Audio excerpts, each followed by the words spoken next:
Welcome to Good Life Educare. आज है 30 अगस्त 2023 और 30 अगस्त 2023 से करंट अफेयर्स के जितने भी इंपॉर्टेंट क्वेश्चन बन सकते हैं सारे हम इस वीडियो में डिस्कस करेंगे और हर क्वेश्चन से रिलेटेड इंपॉर्टेंट फैक्ट्स में मैं आपको बताऊंगा। तो आप पूरा वीडियो बहुत ध्यान से देखिए। लास्ट में मैं आपसे क्वेश्चन भी पूछूंगा, उसका आंसर आपको कमेंट बॉक्स में बताना है।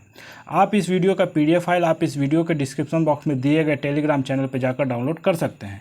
तो चलिए 30 अगस्त से जितने भी महत्वपूर्ण क्वेश्चन हैं उसको देखते हैं और उससे रिलेटेड जितने भी फैक्ट्स बनते हैं उसको भी देखते हैं। तो पहला क्वेश्चन है, हाल ही में राष्ट्रीय खेल दिवस कब मनाया गया है? तो अभी हाल ही में राष्ट्रीय खेल दिवस 29 अगस्त को मनाया गया है। यानी कि हॉकी के जादूगर मेजर ध्यानचंद की जयंती पर हर साल 29 अगस्त को खेल के बारे में जागरूकता बढ़ाने के लिए राष्ट्रीय खेल दिवस 29 अगस्त को मनाया जाता है। तो ये आपको याद रखना है, एग्जाम में अक्सर पूछे जाते हैं कि राष्ट्रीय खेल दिवस कब मनाया जाता है। और आजकल भारत में खेल को बहुत ही महत्वपूर्ण माना जाता है, तो ये क्वेश्चन इंपॉर्टेंट है कि 29 अगस्त को राष्ट्रीय खेल दिवस मनाया जाता है। तो दिवस की बात है तो दिवस से देख लेते हैं कि अगस्त महीने में कौन कौन से महत्वपूर्ण दिवस मनाए गए हैं। तो 1 अगस्त को नेशनल माउंट क्लाइंबिंग डे और मुस्लिम महिला अधिकार दिवस, विश्व लंग कैंसर दिवस और वर्ल्ड वाइड वेब डे भी 1 अगस्त को ही मनाया जाता है। 30 अगस्त को क्या मनाया जाता है? तो भारतीय अंगदान दिवस मनाया जाता है। इससे कंफ्यूज नहीं होना है कि 3 अगस्त को भारतीय अंगदान दिवस मनाया जाता है और 13 अगस्त को विश्व अंगदान दिवस मनाया जाता है। तो इन दोनों में आपको कन्फ्यूजन नहीं रखना है, याद रखना है कि 3 अगस्त को भारतीय अंगदान दिवस मनाया जाता है। 6 अगस्त को हिरोशिमा दिवस मनाया जाता है और हिरोशिमा दिवस मनाया जाता है तो उस हिरोशिमा पे जो बम गिराया था अमेरिका ने, उस बम का क्या नाम था उसका भी नाम याद रखना है। तो उसके बम का नाम था लिटिल बॉय। तो हिरोशिमा दिवस 6 अगस्त को मनाया जाता है और हिरोशिमा पे जो अमेरिका बम गिराया था उस बम का नाम लिटिल बॉय नाम था। 7 अगस्त को राष्ट्रीय हथकरघा दिवस मनाया जाता है। 8 अगस्त को अगस्त क्रांति दिवस मनाया जाता है। 9 अगस्त को नागासाकी दिवस और विश्व आदिवासी दिवस मनाया जाता है। तो नागासाकी दिवस पे ये जान लेना है कि अमेरिका जो बम नागासाकी पे गिराया था उसका क्या नाम था? तो फैटमैन नाम था। उस बम का नाम था फैटमैन। तो ये भी आपको याद रखना है कि फैटमैन उस बम का नाम था। अच्छा, 10 अगस्त को विश्व जैव ईंधन दिवस मनाया गया है। 12 अगस्त को अंतर्राष्ट्रीय युवा दिवस और विश्व हाथी दिवस मनाया गया है। तो युवा दिवस और हाथी दिवस 12 अगस्त को मनाया। तो हाथी से आपको याद रखना है कि अभी हाल ही के एक सर्वे में ये पता चला है कि कर्नाटक में सबसे ज़्यादा हाथियों की संख्या में वृद्धि हुई है। और हाथी से आपको ये भी याद आ रहा होगा कि मैंने बताया था कि एलिफेंट प्रोजेक्ट कब शुरू किया गया था। प्रोजेक्ट एलिफेंट कब शुरू किया गया था? तो 1992 में प्रोजेक्ट एलिफेंट शुरू किया था और 1972 में 73 में क्या शुरू किया गया था? प्रोजेक्ट टाइगर शुरू किया गया था। तो इन दोनों को अब मर्ज कर दिया गया है, तो इसको आपको याद रखना है। अच्छा, 13 अगस्त को विश्व अंगदान दिवस मनाया गया है। 14 अगस्त को विभाजन विभीषिका स्मृति दिवस मनाया गया है। 16 अगस्त को पारसी नववर्ष या नवरोज मनाया गया है। 17 अगस्त को मलयालम नववर्ष या चिंगम मनाया गया है। 19 अगस्त को विश्व फोटोग्राफी दिवस मनाया गया है। अच्छा, 20 अगस्त को विश्व मच्छर दिवस के रूप में मनाया गया है और 21 अगस्त को आतंकवाद के पीड़ितों को स्मरण और श्रद्धांजलि का अंतर्राष्ट्रीय दिवस मनाया गया है। 22 अगस्त को धर्म या विश्वास के आधार पर हिंसा के कृत्यों के पीड़ितों की स्मृति में अंतर्राष्ट्रीय दिवस 22 अगस्त को मनाया गया है। 26 अगस्त को इंटरनेशनल डॉग डे के रूप में मनाया गया है। तो इतना आपको दिवस से याद रखना है। चलिए नेक्स्ट क्वेश्चन की बात करें तो नेक्स्ट क्वेश्चन है कि हाल ही में विश्व में जीवित परजीवी कृमि का पहला मामला कहाँ पाया गया है? तो हाल ही में विश्व में जीवित परजीवी कृमि का पहला मामला कहाँ पाया गया? तो ये ऑस्ट्रेलिया में पाया गया है। इसका आंसर सी हो जाएगा। यानी कि ऑस्ट्रेलिया में अभी जीवित परजीवी कृमि का पहला मामला पाया गया है। तो ये ऑस्ट्रेलिया में पाया गया है। तो ऑस्ट्रेलिया से देख लेते हैं कि ऑस्ट्रेलिया का कैपिटल कहाँ है? तो कैनबेरा है। एंड वहाँ पर करेंसी क्या चलता है? तो डॉलर चलता है, ऑस्ट्रेलियन डॉलर चलता है। एंड एंथोनी एल्बनीज वहाँ के अभी प्रेजेंट टाइम के प्रेसिडेंट है।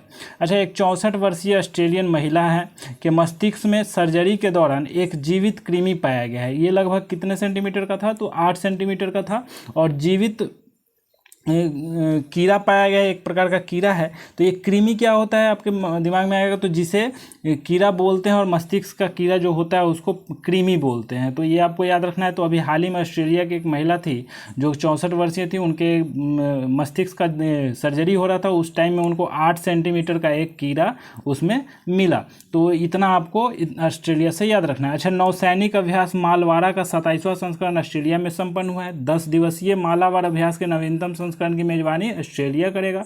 और ऑस्ट्रेलिया ने नशीली दवाओं MDMA मैजिक मशरूम को चिकित्सा उपयोग के लिए मंजूरी दी है। तो इतना आपको ऑस्ट्रेलिया से अभी हाल ही में याद रखना है। नेक्स्ट क्वेश्चन की बात करें तो नेक्स्ट क्वेश्चन है, हाल ही में कहाँ ओणम का सबसे शुभ दिन थिरु ओणम मनाया गया है। तो ओणम एक त्यौहार है, केरला का है, तो केरला में ही है, तो केरला में मनाया गया है थिरु ओणम।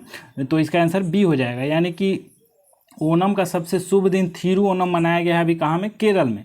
तो केरल का प्रमुख त्यौहार ओणम माना जाता है। यह एक फसल उत्सव है और सद्भावना के प्रतीक के रूप में इसे केरल में मनाया जाता है। तो इस उत्सव का जो 10वां दिन होता है थिरु ओणम के रूप में हर साल मनाया जाता है। तो इसको आपको याद रखना है कि ओणम का 10वां दिन को थिरु ओणम के रूप में मनाया जाता है। अच्छा, अभी हाल ही में केरल सरकार ने लक्की बिल ऐप लॉन्च किया है। केरल का पहला AI school artificial intelligence school Thiruvananthapuram में लॉन्च किया गया है। केरल सरकार ने NCERT द्वारा हटाए गए अंशों को जोड़ने हेतु अतिरिक्त पुस्तकों का अनावरण किया है। केरल सरकार ने प्रवासी श्रमिकों को पंजीकृत करने के लिए अतिथि पोर्टल लॉन्च किया है। केरल की विधानसभा में राज्य का नाम बदलने के लिए विधेयक पारित हुआ है। तो इतने सारे तथ्य आपको केरल से याद रखने हैं। नेक्स्ट क्वेश्चन की बात करें तो नेक्स्ट क्वेश्चन है, हाल ही में किस राज्य सरकार ने जर्मनी के पेशेवर संघ फुटबॉल लीग के साथ समझौता किया है।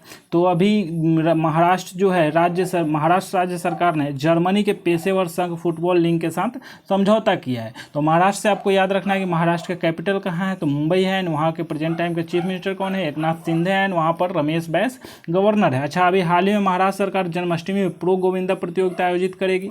महाराष्ट्र के मुख्यमंत्री ने रतन टाटा जी को सरकार का पहला उद्योग रत्न पुरस्कार प्रदान किया है। और राजकोषीय स्वास्थ्य रिपोर्ट में महाराष्ट्र शीर्ष पर रहा है। और महाराष्ट्र सरकार ने भगवान बिरसा मुंडा सड़क योजना के कार्यान्वयन की घोषणा की है। तो इतना आपको महाराष्ट्र से अभी याद रखना है। नेक्स्ट क्वेश्चन की बात करें तो नेक्स्ट क्वेश्चन है, हाल ही में सेल इंडिया ने किसे नए कंट्री चेयरमैन के रूप में नियुक्त किया है। तो सेल इंडिया ने अभी कंट्री चेयरमैन के रूप में मानसी मदन त्रिपाठी को नियुक्त किया है। तो आपको याद रखना है कि अभी मानसी मदन त्रिपाठी को अभी सेल इंडिया ने नए कंट्री चेयरमैन के रूप में नियुक्त किया है। इंडियन पंप मैन्युफैक्चरर्स एसोसिएशन के अध्यक्ष KV कार्तिक चुने गए हैं। NGT के नए अध्यक्ष जस्टिस प्रकाश श्रीवास्तव बने हैं। स्मार्ट इमोबिलिटी का अध्यक्ष मनोज कोहली को नियुक्त किया गया है। UIDAI के part time chairman Neelkanth Mishra बने हैं। एंड बायोकॉम 18 के डिजिटल बिजनेस ने CEO किरण मनी बने हैं। एंड साउथ इंडिया बैंक के नए MD NCO PR शेषाद्री बने हैं। तो इतना आपको अभी हाल ही के नए नियुक्ति से याद रखना है। चलिए नेक्स्ट क्वेश्चन की बात करें तो नेक्स्ट क्वेश्चन है, हाल ही में मिस अर्थ इंडिया 2023 का खिताब किसने जीता है। तो मिस अर्थ इंडिया 2023 का खिताब अभी प्रियान सेन ने जीता है। तो ये आपको याद रखना है कि प्रियान सेन कहाँ के हैं, तो राजस्थान के जयपुर की हैं ये प्रियान सेन। और इन्होंने ही अभी मिस अर्थ इंडिया 2023 का खिताब जीता है। इस प्रतियोगिता का आयोजन नई दिल्ली में किया गया था। और यह 20 वर्षीय प्रियान सेन इन्होंने अभी मिस अर्थ इंडिया 2023 का खिताब जीता है। तो इनका नाम आपको याद रखना है। नेक्स्ट क्वेश्चन की बात करें तो हाल ही में भारत ने किसे B20 की अध्यक्षता सौंपी है। तो B20 की अध्यक्षता अभी किसको सौंपी गई है, तो ब्राज़ील को सौंपी गई है। तो कौन सौंपा है, भारत सौंपा है। तो G20 2024 की मेजबानी के लिए भारत ने B20 की अध्यक्षता ब्राज़ील को सौंपी है। तो ब्राज़ील को सौंपी है। तो ब्राज़ील से आपको याद रखना है इसका कैपिटल कहाँ है, तो ब्राज़ीलिया है। यहाँ पर ब्राज़ीलियन रियाल करेंसी चलता है। लुइस इनासियो लूना दी सिल्वा अभी प्रेजेंट टाइप के यहाँ के प्रेसिडेंट है। तो इतना आपको ब्राज़ील से याद रखना है। नेक्स्ट क्वेश्चन की बात करें तो नेक्स्ट क्वेश्चन है, हाल ही में राष्ट्रपति द्रौपदी मुर्मू ने किस राज्य के पूर्व मुख्यमंत्री की याद में स्मारक सिक्का जारी किया है। तो अब भी किस राज्य के, तो आंध्र प्रदेश के जो मुख्यमंत्री थे, कौन, आंध्र प्रदेश के CM थे अभिनेता NT रामाराव की यादों में मुख्यमंत्री राष्ट्रपति जो है हमारी द्रौपदी मुर्मू, उन्होंने पूर्व मुख्यमंत्री NT रामाराव के याद में स्मारक सिक्का जारी किया है। तो आंध्र प्रदेश के हैं ये मुख्यमंत्री। तो इनसे आपको याद रखना है कि आंध्र प्रदेश का कैपिटल कहाँ है, तो अमरावती है। वहाँ पर अभी किसकी सरकार है, किसके प्रेजेंट टाइम के मुख्यमंत्री कौन है, जगन मोहन रेड्डी हैं। जस्टिस S अब्दुल नज़ीर वहाँ के प्रेजेंट टाइम के गवर्नर है। अच्छा, अभी जस्टिस धीरज सिंह ठाकुर ने आंध्र प्रदेश के हाईकोर्ट के मुख्य न्यायाधीश के रूप में शपथ ली है। आंध्र प्रदेश के परिवहन विभाग के अंतर राज्य चेकपोस्ट पर कैशलेस भुगतान की शुरुआत की गई है। आंध्र प्रदेश के परिवहन विभाग के अंतर राज्य चेकपोस्ट पर कौशल भुगतान की शुरुआत हुई है। आंध्र प्रदेश में पहला साहिवाल बछड़ा सेरोगेसी के माध्यम से पैदा हुआ है। तो इतना आपको अभी आंध्र प्रदेश से याद रखना है। नेक्स्ट क्वेश्चन की बात करें तो नेक्स्ट क्वेश्चन है, हाल ही में केंद्रीय मंत्री नितिन गडकरी ने भारत में कहाँ दुनिया की पहली 100% एथेनॉल वाली कार लॉन्च की है? तो हमारे केंद्रीय मंत्री हैं, केंद्रीय सड़क परिवहन राजमार्ग मंत्री हैं नितिन गडकरी जी, उन्होंने भारत में कहाँ पे दुनिया की पहली 100% एथेनॉल वाली कार लॉन्च की है? तो ये नई दिल्ली में। इसका आंसर सी हो जाएगा। अभी नई दिल्ली में इन्होंने 100% एथेनॉल वाली कार लॉन्च की है, जो कि 100% इथेनॉल पे चलेगी, दौड़ेगी। तो ये आपको याद रखना है। नेक्स्ट क्वेश्चन की बात करें तो हाल ही में मिस वर्ल्ड 2023 का आयोजन कौन करेगा? तो अभी मिस वर्ल्ड 2023 का आयोजन कौन करेगा? तो यह कश्मीर करेगा। तो ये आपको याद रखना है, दिसंबर 2023 में होगा यह, और इसे कश्मीर करेगा। ठीक है, तो इसका आंसर हो जाएगा कि कश्मीर इसकी मेज़बानी करेगा। और इसके सीईओ कौन है? मिस वर्ल्ड 2023 के सीईओ कौन है? तो जूलिया एरिका मुरेली अभी प्रेजेंट टाइम के इसके सीईओ, और इसका आयोजन अभी कश्मीर में किया जाएगा। तो इतना आपको याद रखना है। नेक्स्ट क्वेश्चन की बात करें तो नेक्स्ट क्वेश्चन है, हाल ही में HS प्रणय ने BWF विश्व बैडमिंटन चैंपियनशिप 2023 में कौन सा पदक जीता है? तो HS प्रणय ने अभी BWF यानी कि इसमें इन्होंने BWF विश्व बैडमिंटन चैंपियनशिप में कौन सा पदक जीता है? तो ये कांस्य पदक जीते हैं। तो इतना आपको याद रखना है। नेक्स्ट क्वेश्चन की बात करें तो हाल ही में किसे भारत का पहला सोलर रूफ साइकिलिंग ट्रैक मिला है? तो सोलर रूफ साइकिलिंग ट्रैक किसको मिला है? तो हैदराबाद को मिला है। तो इसका आंसर बी हो जाएगा। तो हैदराबाद को अभी भारत का पहला सोलर रूफ साइकिलिंग ट्रैक मिला है। नेक्स्ट क्वेश्चन की बात करें तो नेक्स्ट क्वेश्चन है, हाल ही में गीतिका श्रीवास्तव किस देश में भारतीय मिशन की प्रमुख बनने वाली पहली महिला बनी है? तो अभी गीतिका श्रीवास्तव पाकिस्तान देश में भारतीय मिशन की प्रमुख बनने वाली पहली महिला बनी है। तो इसका आंसर सी हो जाएगा, पाकिस्तान। ये IFS अधिकारी हैं और पाकिस्तान की अभी भारतीय मिशन की प्रमुख बनने वाली पहली महिला बनी है। तो पाकिस्तान की बनी है। तो पाकिस्तान से आपको याद रखना है, इसका कैपिटल कहाँ है? इस्लामाबाद है। यहाँ पर करेंसी क्या चलता है? तो पाकिस्तानी रुपया चलता है।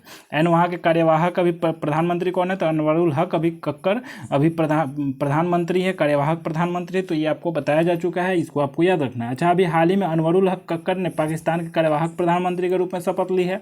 पाकिस्तान के क्रिकेटर वहाब रियाज ने अंतर्राष्ट्रीय क्रिकेट से संन्यास लिया है। पाकिस्तान के क्रिकेटर वहाब रियाज है जो कि अभी अंतर्राष्ट्रीय क्रिकेट से संन्यास ले लिए हैं। तो इतना अभी पाकिस्तान से आपको याद रखना है। नेक्स्ट क्वेश्चन की बात करें तो नेक्स्ट क्वेश्चन है, हाल ही में किस देश में कैंडी ए साला पेराहेरा मनाया जा रहा है? तो कैंडी ए साला पेराहेरा मनाया जा रहा है कहाँ पे? तो श्रीलंका में। तो श्रीलंका में मनाया जाता है। तो यह एक पवित्र दांत अवशेष उत्सव है और इसको बहुत भक्ति के साथ श्रीलंका में मनाया जाता है। कौन? तो कैंडी ए साला पेराहेरा, दांतों का जो अवशेष होता है उसका उत्सव है और इसको बहुत भक्ति के साथ श्रीलंका में मनाया जाता है। तो श्रीलंका से आपको याद रखना है कि श्रीलंका का कैपिटल कहाँ है? तो श्रीलंका का कैपिटल है कोलंबो एंड श्री जयवर्धनेपुरम कोट्टे, दो कैपिटल है। तो कोलंबो कमर्शियल कैपिटल है and administrative capital Shri Jayawardenepura Kotte administrative capital है। एंड वहाँ के प्रेजेंट टाइम पे करेंसी क्या चलता है? तो श्रीलंकन रुपया चलता है। एंड अभी प्रेसिडेंट कौन है? तो रणिल विक्रमसिंघे अभी वहाँ के प्रेजेंट टाइम के प्रेसिडेंट हैं। एंड PM कौन है? तो दिनेश गुरुवर्धन अभी वहाँ के प्रेजेंट टाइम के प्रधानमंत्री हैं। अच्छा, श्रीलंका के ऑलराउंडर वानिंदु हसरंगा ने टेस्ट क्रिकेट से संन्यास लिया है। भारत ने श्रीलंका को डिजिटल पहचान परियोजना के लिए 45 करोड़ रुपए की वित्तीय सहायता प्रदान की है और प्रधानमंत्री मोदी ने श्रीलंका के राष्ट्रपति को 13वां संशोधन लागू करने का आग्रह किया है। तो इतना सारा तथ्य आपको श्रीलंका से याद रखना है। नेक्स्ट क्वेश्चन की बात करें, आज के करंट अफेयर्स की लास्ट क्वेश्चन की बात करें तो हाल ही में किसे ET लीडरशिप एक्सीलेंस अवार्ड से सम्मानित किया गया है? यानी कि इकोनॉमिक टाइम्स का जो लीडरशिप एक्सीलेंस अवार्ड होता है उससे सम्मानित किसे किया गया है? तो परमजीत सिंह सूद को किया गया। इसका आंसर सी हो जाएगा। अभी परमजीत सिंह सूद को ET इकोनॉमिक टाइम्स का जो लीडरशिप एक्सीलेंस अवार्ड है उससे सम्मानित किया गया है। अच्छा, अभी हाल ही में सुचीन बजाज ने social entrepreneur of the year का पुरस्कार जीता है। 69वें राष्ट्रीय फिल्म अवार्ड में बेस्ट फीचर फिल्म का अवार्ड रॉकेटरी को मिला है। प्रधानमंत्री मोदी को ग्रीस के राष्ट्रपति ने the Grand Cross of the Order of Honour से सम्मानित किया गया है। CSR Times lifetime achievement award में सालू जिंदल को सम्मानित किया गया है। UK के संसद द्वारा सशक्त महिला आइकन पुरस्कार से मायरा ग्रोवर को सम्मानित किया गया है। तो इतना अभी पुरस्कार से आपको याद रखना है। चलिए अब लास्ट वीडियो का क्वेश्चन देखते हैं कि लास्ट वीडियो में आपसे क्वेश्चन पूछा गया था कि हाल ही में किसने नया फैशन स्टोर यूस्टा लॉन्च किया है। तो इसका आंसर आपको रिलायंस रिटेल हो जाएगा। रिलायंस रिटेल ने अभी यूस्टा नाम का एक फैशन स्टोर शुरू किया है जिसमें 999 रुपये से कम दाम के ही वहाँ पर क्लॉथ्स बेचे जा रहे हैं। तो इससे आपको इतना याद रखना था, इसके बारे में ज़्यादा से ज़्यादा जानकारी इकट्ठा करना था और कमेंट बॉक्स में लिखना था। चलिए आज के वीडियो से आपके लिए क्वेश्चन है कि हाल ही में विश्व एथलेटिक्स चैंपियनशिप में नीरज चोपड़ा ने कौन सा पदक जीता है। तो इसमें 3 पदक होते हैं, रजत, कांस्य और स्वर्ण। इसमें से अभी नीरज चोपड़ा ने विश्व एथलेटिक्स चैंपियनशिप में कौन सा पदक जीता है, इसके बारे में ज़्यादा से ज़्यादा जानकारी इकट्ठा करके आपको कमेंट बॉक्स में लिखना है।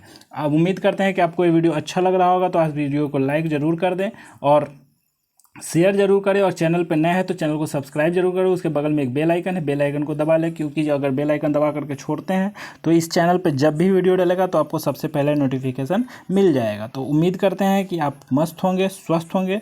फिर मिलते हैं नेक्स्ट वीडियो में नेक्स्ट करंट अफेयर्स के साथ। तब तक के लिए जय हिंद।